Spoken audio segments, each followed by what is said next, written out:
Hey, what's up? Welcome back din sa ating Childhood Sumbobs TV. Alright, so tayo babalik ulit mga tol, mga babayan, at ngayon pag-uusapan natin, no, itong ating video na napanood mula sa channel ni Kian Tots. Alright, so huwag niyo pong kakalimutan subscribe yung kanyang channel. Ayan, congratulations, naka 1 million subscribers na siya mga tol. Okay, so sa mga bago pa lang po dito sa ating channel, please don't forget to subscribe, like, share, at comment dyan sa comment section. At sabi nga po niya dito, no, actual video, no? Amerika at Australia inatake ng China sa West Philippine Sea. Nako po, alamin natin to mga tol, mga babayan. Pero syempre bago ang lahat, sa mga bago pa lang po dito sa ating channel, huwag niyo pong kakalimutan yung amin laging sinasabi dito, no? 1 view at 1 like po sana. Like naman po ang ating video. At syempre, shoutouts tayo doon sa lahat ng mga patuloy na nakasuporta dyan, no? Doon sa mga palaging nandiyan dyan, nagko-comment sa ibaba. Shoutout sa inyo at huwag kayong mag-alala, nakikita ko yung mga comment ninyo. Maraming salamat sa inyong suporta mga tol. Alright, so huwag na natin patagalin ito. Alamin natin itong balita na to. Let's go.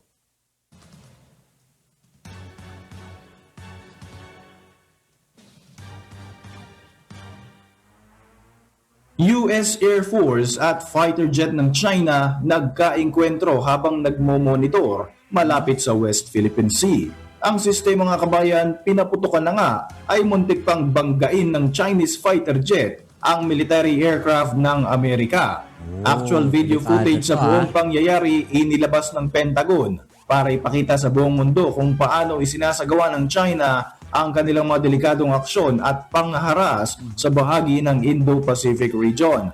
Samantala, Amerika at Pilipinas nagsanib ng puwersa para ipakita ang ating kakayahang pangdepensa sa bahagi ng West Philippine Sea. Pero ang China ayaw magpatalo mga kabayan. Umaksyon din sa bahagi ng West Philippine Sea na tila ba hinahamon pa nga ang kakayahan ng Estados Unidos. Tara, alamin natin ang mga bagong updates dito sa channel kung saan ang kaalaman ay siksik at nag-uumapaw. Ako po si Roy Z and welcome sa Kian Thoughts. Kung hilig mo ang mga ganitong videos, mag-like at mag-subscribe para lagi kang updated sa mga susunod na upload. Mga kabayan, patindi na nga ng patindi ang tensyon na nagaganap sa bahagi ng Indo-Pacific region dahil sa mga delikado at mga provocative actions na isinasagawa ng China. Well, wala naman ng bago dyan, no? Sa mga ginagawa na yan ng China. No? Talagang parang ugali na nila yan. Diba?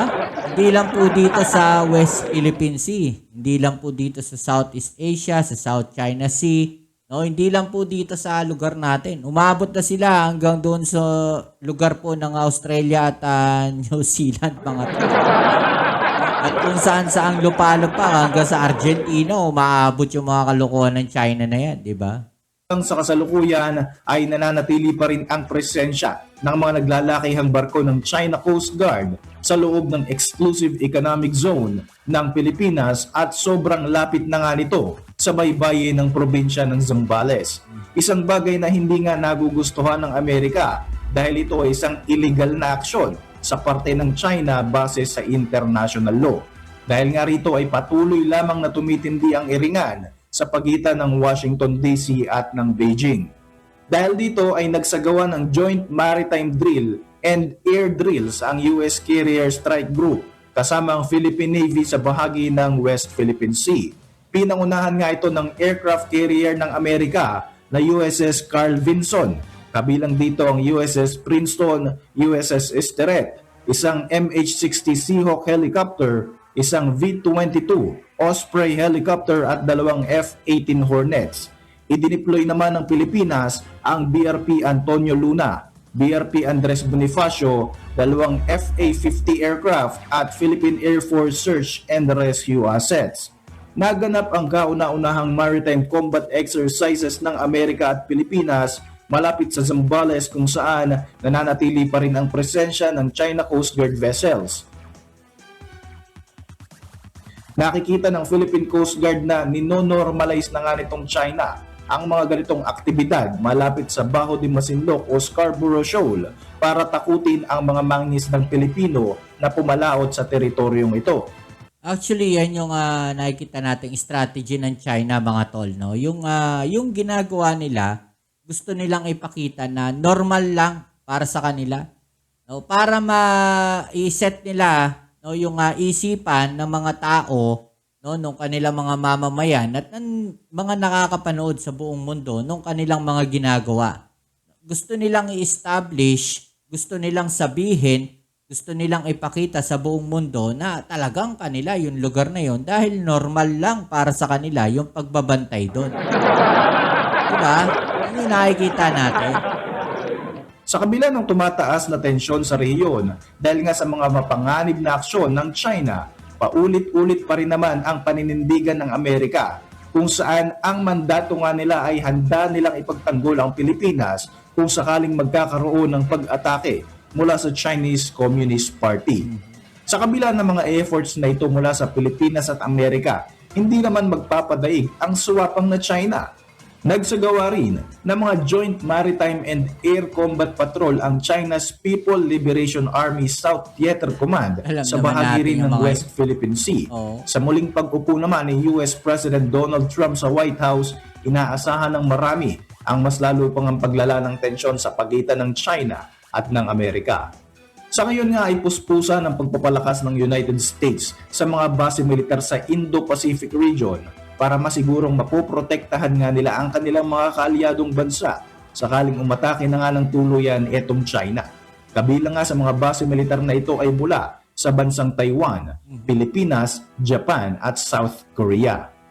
Sa mga nabanggit na bansa, ang Pilipinas talaga ang may pinakamahina pagdating sa depensa. Totoo yan. Ilang beses na nga na nagka-enkwentro ang mga military assets ng China at ng Amerika kung saan muntik-muntikan na nga itong mauwi sa isang malaking kaguluhan.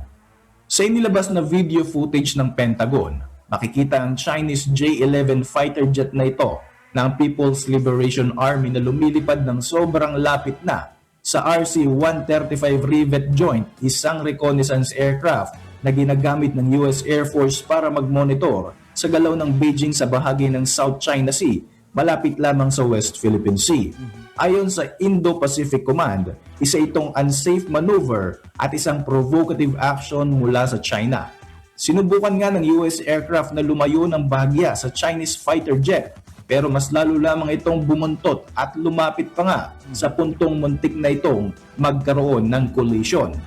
Ayon sa US military, nagsasagawa ng legal na routine operation ng US Air Force B-12 aircraft na ito nang magsagawa nga ng isang unprofessional intercept ang eroplano ng China. Ganyan yung ginagawa nila palagi, mga tol, no? Yung gagawa sila ng mga dangerous maneuver. Pero alam nyo ba, sa tingin ko, ang diskarte ng mga yan, no? Simple lang. Pag nagkaroon ng collision yan, ang sisisihin nila yung mga bansang pumasok sa lugar na yan na kiniklaim nila. No? Yung area na yan, mga tol. Yan yung kiniklaim nila eh. Pati yung teritoryo nila. No?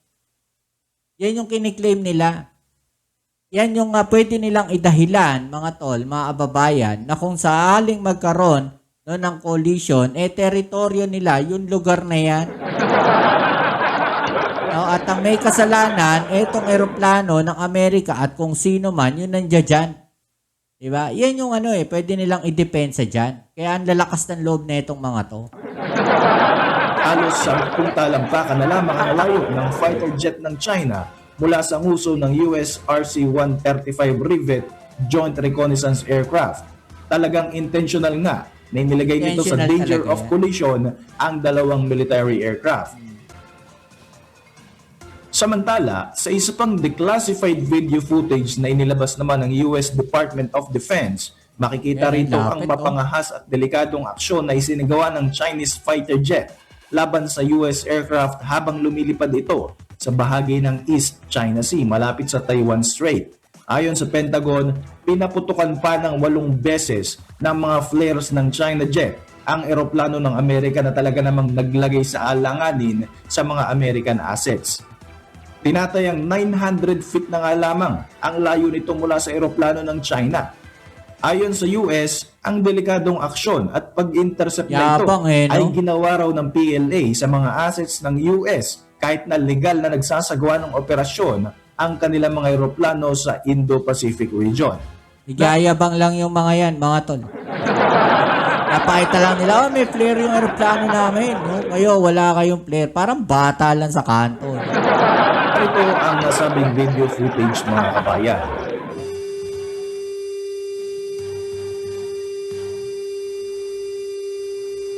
Grabe, no? Papalipad ng flare, no? Yabang lang eh. Alam mo naman, iba yung aeroplano nila.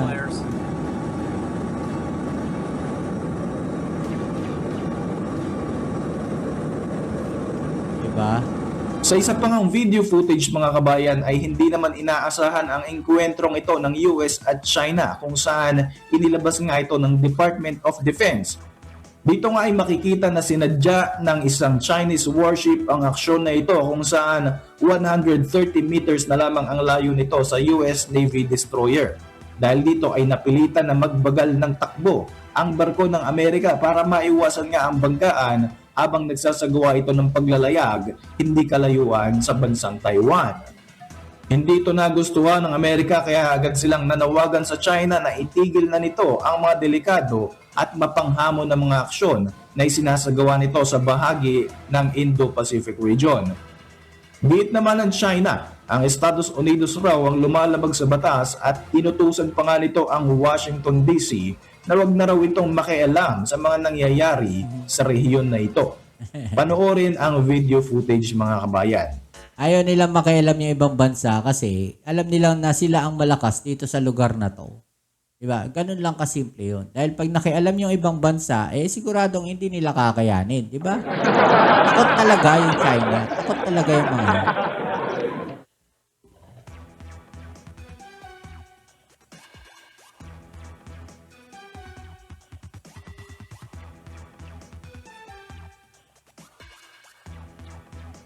Sobrang lapit lang ng barko nila, no? Imagine ninyo yun.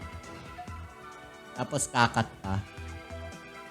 Eh, paano kung mabilis-bilis yung barko ng Amerika? Hindi nabangga Mga sila. kabayan, patuloy ang ginagawang pagpapalakas ng kakayahang pangdepensa ng Pilipinas dahil nga sa mga nararanasan itong panganib bunsod ng harassment at provocative actions na hatid ng bansang China. Niluluto na nga sa ngayon ang mas pagpapaigting pa nga ng defensive ties at bilateral cooperation sa pagitan ng France at ng ating bansa matapos nga ang pagpupulong na naganap sa pagitan ng French Joint Commander for Asia Pacific na si Rear Admiral Guillaume Pinget at Acting Chief of Staff of the Armed Forces of the Philippines na si Lieutenant General Jimmy Larida. Ayon sa AFP, ipinapakita sa pagpupulong na ito ng mga kinatawan ng Pilipinas at France ang importansya ng pagpapalakas ng defense partnership sa pamamagitan ng mga series of initiatives katulad nga ng bilateral maritime activities at commitment para sa modernisasyon ng ating sandatahang lakas. Isa nga ang bansang France sa tatlong mga bansa na naglalayong pumirma ng Reciprocal Access Agreement sa Pilipinas, kagaya nga ng Canada at New Zealand. Ang Reciprocal Access Agreement ay isang kasunduan kung saan malayang makakapag-training ang mga military units ng bawat bansa katulad ng Pilipinas sa mga kaalyado nitong bansa at gayon din ang kanilang military units para sumentro sa interoperability ng ating mga puwersa. Nagpahayag naman ng pagkabahala ang Pilipinas sa delikadong pag-atake ng Chinese fighter jet sa surveillance aircraft ng Australia. Inireport ng Australian Air Force ang ginawang pagdideploy ng mga flares sa layong 30 meters sa harap mismo ng Royal Australian Air Force P-8A Poseidon habang nagsasagawa nga ito ng monitoring sa bahagi ng West Philippine Sea. Ayon sa Australian Defense Department, ang mga ikinikilos ng Chinese Air Force ay sobrang napakadelikado at unprofessional na nagdulot nga ng panganib sa mga sakay ng kanilang eroplano. Ito yung sinasabi natin mga tol, no, na parang nino-normalize na nila, no? Parang sa kanila ginagawa nila yan na normal na lang para sa kanila. No, yung ganyang klase ng pangaharas. Makikita natin pati sa airspace ginagawa nila yung harassment. 'Di ba mga tol? So ganyan sila kadesperado, 'di ba? Ganyan katanga tong mga to. Matagal nang nagsasagawa ng pagpapatrolya ang Australian Air Force sa bahagi ng West Philippine Sea. Ito nga ay bahagi ng kanilang effort para tulungan ang Pilipinas na i-counter ang Chinese territorial ambition. Base sa report, habang lumilipad daw ang Australian aircraft ay biglang bumuntot ang dalawang Chinese fighter jet sa kanila. Maya-maya nga ay pumwesto ang isa sa mga J-16 fighter jet ng China sa unahan ng P-8A Poseidon at bigla na lamang itong nagpakawala ng mga flares sa mismong harapan o sanguso ng mga sinasakyan ng piloto. Sakay ng Australian military aircraft na ito ang hindi bababa sa 12 military personnel nang maganap ang insidente. Mabuti na lamang at walang naganap na hindi inaasahang pangyayari sa ginawang ito ng komunistang bansa. Kung nagkataon na tinamaan ng pag-ataking ito ng China ang eroplano ng Australia, siguradong malaki ang magiging impact nito na maaaring mauwi pa nga sa isang trahedya. Mas lalo pa ngang tumitindi ang tensyon. Kapag tinamaan yung eroplano na yung mga tol, simple lang din, kagaya ng sinasabi natin. No? Normal na yun sa kanila. Di ba? Na nagpapalipad sila ng flare. Ganun uli, sisisihin niya uli yung eroplano na yun. Ganun lang kasimple yun. Diba?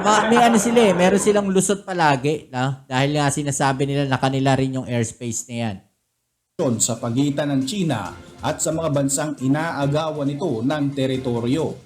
Ayon sa report ng The Guardians, isang video footage ang inilabas ng China kung saan makikita ang direktang pag-atake at ang delikadong pag-intercept ng isang Chinese military aircraft sa isang Australian surveillance aircraft. Sa footage na ito, na unang na-upload sa video hosting site na Bilibili, kung saan makikita pa ang watermark ng Chinese State Television Military Affairs Grabe, sa ibabaw pala mismo ginawa yung ng flare, no?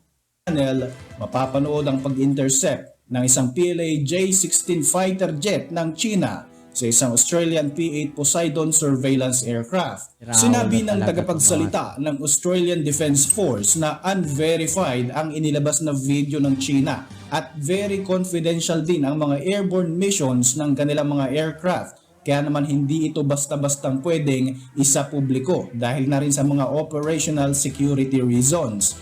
Gayunpaman, iginiit ng ADF na ang lahat ng kanilang isinasagawang hakbang sa international water at airspace ay alinsunod sa international law. Sa Chinese language video footage na ito, sinabi mismo ng piloto ng nasabing Chinese aircraft na ang Australian aircraft ay isang mortal na kaaway. Akala ko ba meron silang relasyon?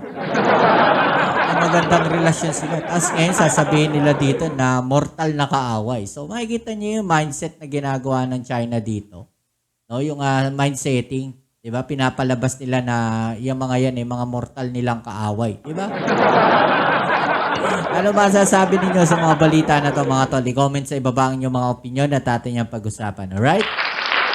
So yan, muli maraming salamat sa lahat ng mga patuloy na kasuporta dito sa ating channel. Kita-kits tayo sa ating next video upload. Ito muli ang inyong Kuya Mobs, it's on Bobs TV. Peace. I'm out.